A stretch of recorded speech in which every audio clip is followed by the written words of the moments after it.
Hello guys বন্ধুরা, তোমরা কেমন আছো? আমি একটু এইদিকে আইছিলাম জমিতে সকালে, একটু ধান বুনছি তো ধানে দেখতে আইছিলাম। তারপরে কি হয়েছে, মেন হয়েছে গরুটার ঢুকে তো, তাই জন্য এটা একটা আমার মায়ে, ছোটটা, এটা ছোটটা আমার মায়ে, বড়টা ওই জায়গা রয়েছে, ওই দিকে রয়েছে বড়টা ওই জায়গা। আরে আমিও বাংলা উল্টা পাল্টা কথা করছি, বড় মাইয়া ওই দিকে রয়েছে। সঙ্গীতা, আসো বাড়ি যাবো। যাবা না? কি হয়েছে, এই জায়গা থাকবা?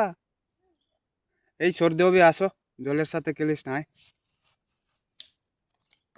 এবার কি আনতেছে আনি, তুমি কি আনতেছো মা? ভাই বন্ধুরা সাঙ্গ, ভালো আছো? আমি একটু ভিডিওটা করলাম, ভালো লাগলে লাইক শেয়ার করে দেবা। Bye bye.